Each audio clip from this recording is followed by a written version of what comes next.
Gaurko gazteratu saioa Ollokira hurbilduko da. Bertan, Ane Arrasagarai aurkituko dugu. Ane Barkosek berriz, Adriana Silbela elkarrizketatuko du. New York hiriko timelapse bat ikusiko dugu, eta saioa bukatzeko, Bulego taldearen azken kantua, Irulegiko eskua.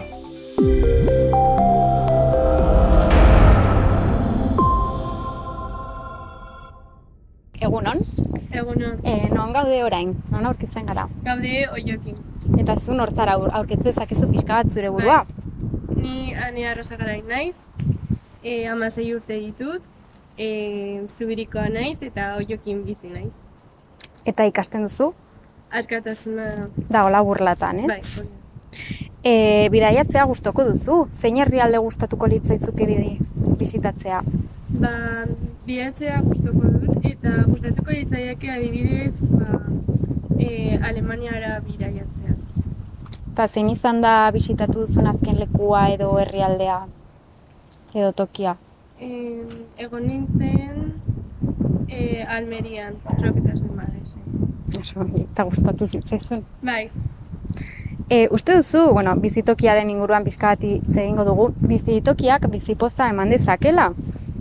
Nire ustez dut oso garrantzitsua dela bizitokia zen azkenean, ingurunea eragin handia duela uste dut. Bale. Eta adibidez, gomendatuko zeniguke Ollokin lasai eta seguru egoteko toki bat edo zu gustoko duzun lekuren bat? Goiko parkea asko gustatzen zait eta lasai egoteko. Joaten zara, normalean? Ez, normalean, agian korrika egiteko egunen bat, baina normalean. Bale. Irakurtzeko edo ikusteko filmen bat gomendatuko zeniguke? Edo zein izan da ikusi duzun azkenekoa? Azkeneko filma... ez dakit. Ez daukazu gustokoen filmik edo horrelakorik, ez? Ez. Eta, zaletasunak badituzu, ez? Bai. Zein da zure zaletasun nabarmenena? Egiten du triatloia, dela igeriketa, txirrindula eta korrika. Eta gero ere baita dantzatzen ditut luzaineko bolantak, direla nire aitaren herriko dantzak. Eta hori. Eta nola hasi zinen zure, nola jakin zenuen hori zela zuk egin nahi zenuena? Hasi nintzen lagun batzuk egiten zutelako, eta azkenean lagun hauek desapuntatu ziren, baina ni jarraitu nuen. Zeren gustatu zitzaidan, eta hori txikitatik egiten dut, 7 urteetatik. Herriak eta auzoak aukera ematen dizu zaletasun horiek betetzeko edo zure herritik mugitu behar zara? Herritik mugitu behar nahi izan. Ez dago hemen. Non egiten duzu? San Jorge. Bale. Kokapenari dagokionez, populazio handia dauka herri honek, edo herri txikia da? Ez, nahiko txikia da. Eta 1000 biztanle inguru dituela. Eta gazte kopurua esango zenuke handia dela edo txikia? Bueno, ez da oso handia ez.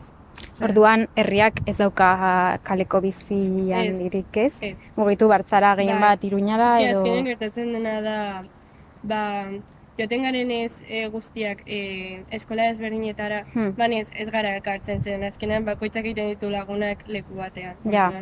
Ja, orduan bakoitzak egiten du bere bizitza, ez? Bai.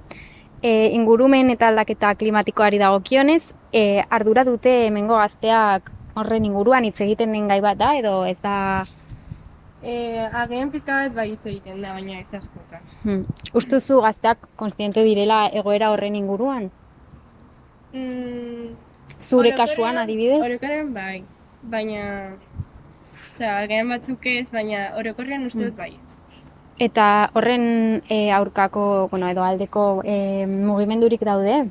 Ez. Ollokin ez? Bale.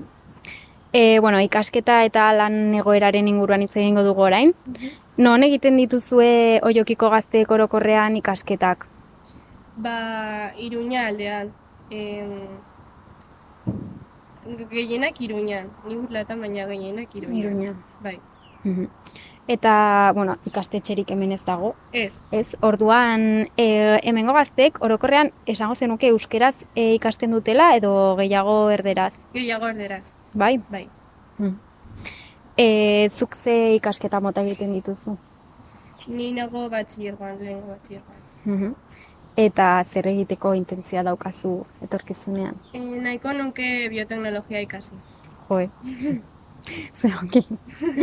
Gero, genero eta gizon emakumeen arteko berdintasunari dagokionez, ze ikuspegi duzu gazteok emakume eta gizonen eskubideen berdintasunaren inguruan? Uste dut, nahiko parekatutak daudela eta errespetatzen direla bi generoa. Eta uste duzu jendea kontziente dela ez, gai honen inguruan, eta Bai. gazteek hitz egiten duzuen gai bat da orokorrean ez? Bai, Eta zer guztiok berdina ez, esaten. bai. Vale. Gazte mugimenduei dagokienez, non ibiltzen zarete herriko gazteak? Hemen zaudetenean, hemen bizitza egiten duzutenean, non egoten zarete? Behan dagoen zentro zibikoan edo poliportibo aldean. Arlo sozialerako elkarterik dago hemen? Bai, zentro zibikoa. Eta jendea joaten da edo... Joaten dira ume txikia, Vale. baina, bueno, Baino gazteak ez. ez. Vale. Hizkuntzari dagokionez, ze hizkuntzatan hitz egiten duzue Oiokin? Gaztelaniaz eta euskeraz baina gutxiago. Baina, orokorrean gaztelaniaz. Gaztelera. Vale, kirola eta kulturari dagokionez, Oiokik parada ematen du kultura edo kiroletarako edo musika edo Bai, dantza. daude hainbat jarduera prestatuta. Egiten dute musika eta uste dute eusko pilota dagoela, patinajea eta zumba eta horrelako kirolako baita ere. Zuk noiz bait egin duzu Oiokin kirolen bat edo beti mugitu izan zara? Ez dut egin inoiz ezer. Eta esango faltan bota izan duzu zure zaletasunetako... Hombre, agian beste jarduera bat antolatzea ongi egongo litzateke. Aisialdiari dagokionez, gaztek nola ematen dute hemen denbora librea? Zer egiten duzue denbora librean? Gehienak gelditzen dira bere lagunekin Iruñan. Osa, eske hemen ez da... Eta ez da zer antolatzen adibidez mendi ateraldiak edo Ez. horrelakorik ez? Ez. Orduan bakoitza Oiokin doa bere bola da, Bakoitza bere aldetik eta, Vale. bueno.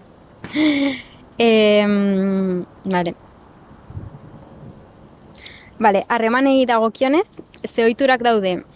Nola sortzen dira harremanak herrian? Agian txikitatik egindako jardueretatik elkarrekin horregatik ezagutzen gara. Edo elizan noizbait egotagatik edo festetan. Sare sozialak erabiltzen dituzue Oiokin harreman berriak egiteko, ez? Ez. Vale. Geografikoki ze eremuko gazteon artean harremantzen zarete normalean? Iruña aldetik. Gazte aldarrikapenei dagokionez, zein dira gazteen kezka nagusiak Oiokin? Agian etorkizunari buruzko kezkak izan daitezke, adibidez lana edo ezekin. Eta agian baita ere, etorkizunean nola egongo den aldaketa globalaren kontua eta guztiak. Vale. Herriko txoko edo tokiri politenak zeintzuk dira? Ze gomendatuko zenioke norbaiti Oiokira etortzen denean ikusteko? Goiko mendia oso polita da. Eta baita ere Gaztelua eta Eliza oso politak dira. Vale, oso ongi. Zeintzuk dira Oiokiko egun seinalatuak? San Adrianeko eguna eta gero baita ere Oiokiko festak. zer esango zenioke pertsona bati, adibidez, oiokira etortzen dela, zure kanpoko lagun bati, ze plan egingo zenioke oiokin egiteko? Edo oiokitik aterako zenuke? Ze plan egingo zenioke? Ba, mendira joan, edo herriko paseotik buelta bat ematea. Bare. Eta asteburuko plan bat balitz, oiokin festa egiteko aukera dago, adibidez? Ez, Ez. Bale, sare sozialei dagokionez, zein erabiltzen dituzu gehien bat? Instagram, WhatsApp, eta Zein da denbora gehien kentzen dizun sare soziala? Instagrama eta TikToka ez duz erabiltzen? Bai, baina gutxiago. Eske, Zer raroa. ja. Vale. Ze alde onak eta ze alde txarrak dituzte sare sozialek? Azkenean engantzatzen zaituztela ez, eta orduan denbora asko galtzen duzu. Eta ona? Harreman berriak egin aldituzula eta kontaktuan gehiago egonatzarela. Ze gabez ikusten diozu bere erabilpenani? Nola zintzulatzen. Bueno, eske ja esan duzu da pixka bat alde txarren modura ez, bai, hurrengoa. Uste duzu gizarte bakartiago bat egiten dutela sare sozialek? Ez. Uste duzu eragiten duela jendea adibidez etxean gehiago geratzea edo... Uste duzu gizartea aldatu dela sare sozialak etorri direnetik? Hombre, agian pixka bat bai aldatu ditu. Zeren hainbeste kontatua gauten ez da beharrezkoa hainbeste gelditzea edo ez dakit. Baina, aldaketa handia ez, nire ustez. Bueno, izango da kasu bakoitza pertsonala ere, ez? Bai. Depende bakoitzak zer erabilpen egiten duen sare sozialetan. Bai. Vale. Bueno, nahi duzu zerbait gehiago aipatu, edo musika talde bereziren bat daukazu, edo zerbait zure inguruan berezia dena esan nahi duzu? Ez dakotu zuri esateko uste. Vale, listo. Bukatu dugu. Eskerrik asko, Ane. Zurengatik.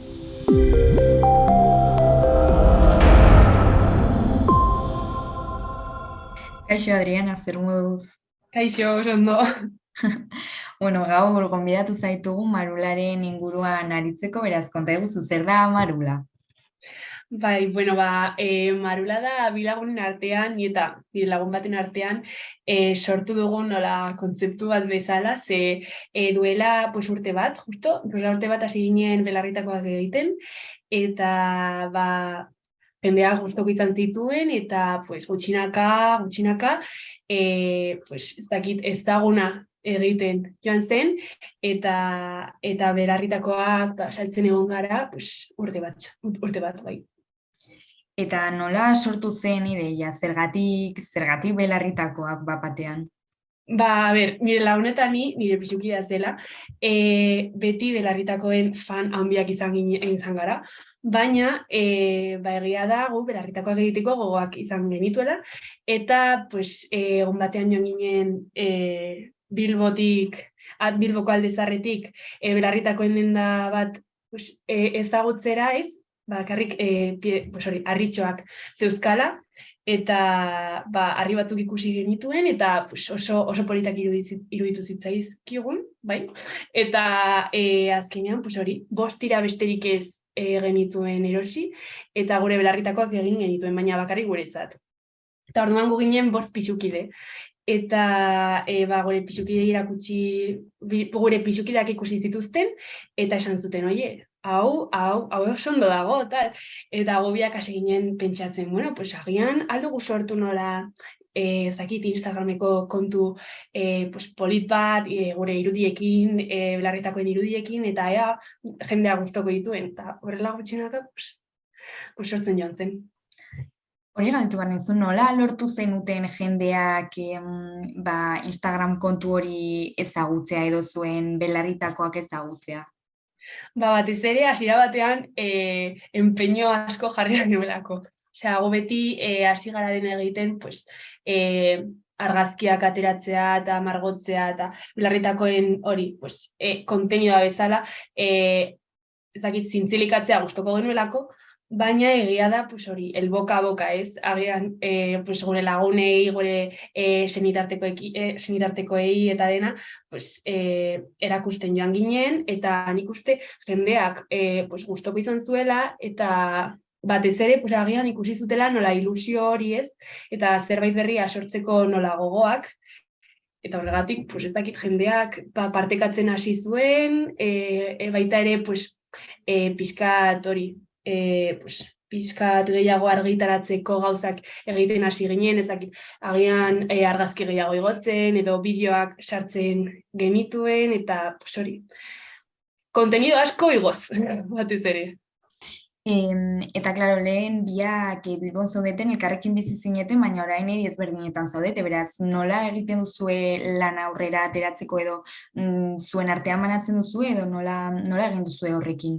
Bai, hori pixkat zaila izan da guretzat, ze hasiera batean, elkarrekin bizi ginenean, pues, oso erraza zen dena. Osea, gure artean geratu alginen, ezagit, gaueko 12 arte, dena egiten, gauza berriak pentsatzen, beti, pues, eskelkarrekin egiten genuen dena. Orduan hori oso erraza zen. Eta, klaro, gu bagenekien, pues, gure azken urtea zela Bilbon, eta hurrengo urtean segurenik ez ginela elkarrekin egongo, eta horrela izan da. Nik oraintxe, pues, nire etxean nago Iruñan, eta bera dago master bat egiten gainera Frantzian. Osea, oso zaila. Baina, bueno, pues, esan genuen, a ber, bi aukera ditugu, pues, Marula uztea, ez zela aukera bat, egia esan da, eta bestea zen, pues, hori, gauzak ondo bereiztea, asko komunikatzea eta pues, ideiak argi izatea. Orduan, ni hemen geratu naiz batez ere belarritakoak egiten eta pues, hori, paketak bidaltzen, eta bera dago Frantzian masterra egiten honen inguruan, pues, pixkat forma gehiago emateko, eta pues, sare sozialak eramaten, kontuak eramaten, zeberak ikasi duade, orduan, ona da horretan, eta hori, ez dakit, batez ere bai, hori, komunikazio asko izan dugu, ze batzutan, pues hori, agian, bat badago pixkat liatuagoa, eta bestea dago, ez dakit, pues beste kontuekin, pues, bien artean elkarrekin hitz egiten, agian ikusten ditugun gauzak, ez dakit, asko hitz egiten gure artean, eta rolak oso markatuak izan da, eraman dugu dena. Claro, eta gainera zaila izan behar da baita ere azkenean hau ez dela zuen lana, ez? Zuek zuen, bueno, bera masterra egiten dago, zure lanak dituzu, nola egiten duzue zuen gauza guztiak, nola baita aurrera ateratzeko edo elkarrekin, osea, guztia batera egiteko, ez da? Bai, zaila da, baina hori eske beti gaude elkarren artean hitz egiten, osea, nik asko sumatu dut, pues, azken finean Marula izan dela nola eskusa bat bezala, gure artean kontaktua inoiz ez baltzeko, eta daukagun ilusioa ere bai, pues, proiektua ez delako zerbait, osea, hasiera batean bai, zen belarritakoak egitea, baina orain bai badagoela nola intentzio bat, horren atzean, eta nola meta bezalako bat. Orduan, pues, horrek ere bai asko mugitzen gaitu, pues, aurrera jarraitzeko, gure artean asko hitz eginez eta enpeño guztia jarriz. Eta imaginatzen dut mundu guztia galdetuko dizula, baina Marula oso izen bitxia da, zergatik erabaki zenuten izen hori jartzea. Bai, osea, zira bat, ez genekien ze izen jarri. Oketaten genuen, bueno, ez dugu jarri nahi gure izena, ze forma eman nahi diogu, baina ez, osea, ezain argia, ez? Eta orduan pentsatzen genuen, nola, ez dakit, hitz jokoak pentsatzen genituen, eta hori bai, izen bat nahi genuen, baina ez oso, osea, claro, ez zen egon behar ja, pues, ez dakit, ez zen izan behar beste gauza bat, eta argi egon behar zuen, pues, zerbait independentea zela, baina ez genekien zer jarri, eta ez genituen ideiak. Orduan, ni justo Erasmus bat egin nuen Italian, eta beti pentsatzen nuen, justo, pues hori, oraindik neukan larrisaka post Erasmus, eta beti negoen pentsatzen italierazko izenak. Ez oso sonoroak ziren, eta orduan ni pentsatzen nuen beti italieraz. Eta azkenean esan nion nire lagunari, ni nahi dut nola izen bat, pues ez errima zeukana, baina Manarola bezalakoa, dela Italiako herri bat. Oso kolore duna eta hori. Eta pues, asko gustatu zitzaidana. Orduan nire laguna hartu zuen izena eta hasi zen pues, hitzak kentzen, beste batzuk txertatzen eta azkenean atera zuen, bueno, pues Marula, eta bi horekin, eta listo. Eta horren atera zen izena. Eta nondik hartzen dituzu ideiak zuen diseinuak egiteko, zeren nik zuen Instagram kontua ikusi dut, eta diseinu bakoitzak izen bat dauka, nolabait kontzeptu bat sortzen duzue belarritako bakoitzeko, ez da? Garrantzi handia ematen diozue horri, beraz, nondik ateratzen dituzue ideiak? Bai, hori asko galdetzen digute. Pues ez dakit, eske gainera ez dakit. Guazten gara, belarritako egiten, gu pentsatzen dugu, lehenengo, pues, nahi ditugun koloreak pixka bat. Eta horren inguruan hartzen ditugu pues, harri desberdinak. Bizitatzen ditugu dendak eta ikusten ditugu harriak eta pues, hartzen ditugu pues, funtzionatu duten harriak. Eta ez dakit, diseinua pues, luzera eta dena ikusten dugu nola guk eramango genukeen zerbaiten inguruan, ez? Horrela ematen diogu forma. Eta gero, denborarekin, ze hasiera batean ez genuen pentsatzen belarritako horren atzean egona zen esan nahia. Hori, hasiera batean ez genuen horrela egiten. Baina ikusi genuen edo motibatu ginen eta pentsatu genuen, bueno, pues agian, belarritako berriak ateratzeko, ez, aldi dizkiegu eman, pues ez dakit, esan nahi bat horren atzetik. Eta une horiek, pues, inspiratzen gara musikan, artean eta horrela, eta pentsatzen dugu, bueno, pues agian, honek badauka nola akelarre zentzu bat, ez, adibidez, badaukagu belarri bat akelarrena, eta akelarri izena duena, eta pues, horrela morea, marra beltzekin dena, eta horrela, eta guri, akelarri izena jarri zita egun hemen, eta horrela jarri genuen. Eta hori, horren atzean, zentzu bat ematen diogu, bat ere erakusteko. Eta, ikusten dudanez, oraintxe bertan Marula batzuk eramaten dituzu, ezta? Bai, hori da, bai. Zentzu dira horiek?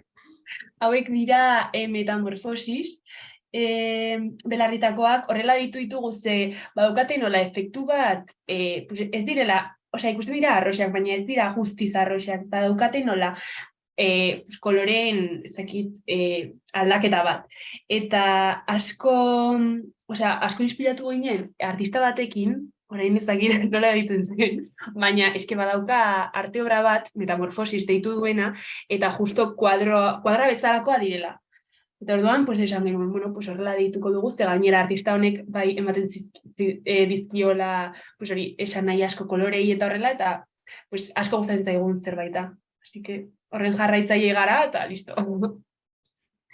Eta nola funtzionatzen duzu orduan, besterik gabe jendeak Instagram kontua jarraitzen du eta mezuen bidez eskaditzazke belarritakoak edo nola egiten duzue? Bai, hori da. Gu gure Instagrameko kontua daukagu eta eskat jarrita daukagu nola eskatu dituzten beren marulak. Eta hor esaten diogu, behin gurekin kontaktuan jarri direnean, esaten diogu nola den prozedura beren belarritakoak eskatzeko eta bere eskaera puntatzen dugu eta hori egiten hasten gara. Instagramen zuen izena @marula da edo nola? Bai, da @marula, baina jendeak pizkat liatzen da, da Marula bi horekin. Orduan, Marula bi horekin eta 3/. Dazka. Eta orain pixka bat amaitzeko, ja urte bat daramatza zute, beraz nolabait esperientzia daukazue hontan.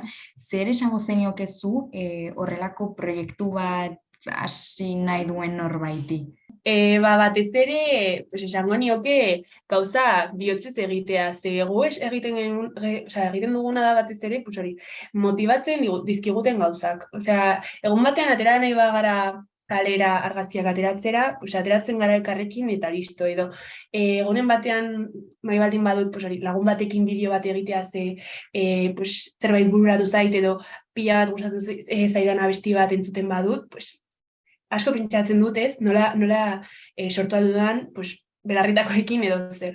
Orduan, hori, pues, motibatzen dizkizuen gauzak egitea, eta batez ere, pues, aurrera jarraitzea proiektuarekin, eta pues, ez desmotibatzea, ez, agian, pues, egunen batean, pues, ez dakit, ez duzulako ikusten, edo ez zarelako ikusten hain gai, ez? Pixka bat horrela esango nuke, bai. Bueno, Adriana, mila esker gurekin hitz egiteagatik eta zure esperientzia partekatzeagatik eta zorte on zuen proiektuarekin eta espero dut belarritako asko egiten jarraitzea. Bai, mila esker zuei ere bai, pues, gurekin kontaktuan jartzeagatik eta horrela jarraitzen dugun. Agur. Agur.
Amonaren lokantek kontatzen zituzten zorioneko herri baten istorioak. Nola zaintzen zuten, nola maite zuten, haien ahotan bizi zen hizkuntza. Irulegiko esku atxeden hartu ezazu, esku honetan dago zure ondarea. Irulegiko esku atxeden hartu ezazu, guk zainduko dugu zure altxorra. Bizirik egon bedi, bizirik egon bedi, bizirik egon bedi beste mila belaunaldi. Bizirik egon bedi, bizirik egon bedi, bizirik egon bedi beste mila belaunaldi. Debekuetan iraultza zara, garaipenetan ere serki, zuk egiten duzu garena, zuk egiten gaituzu herri. Hauza heldu zara, ta orain denok ate begi, sua bizirik mantenduko du, hitzez hitz. Irulegiko esku atxeden hartu ezazu, esku honetan dago zure ondarea. Irulegiko esku atxeden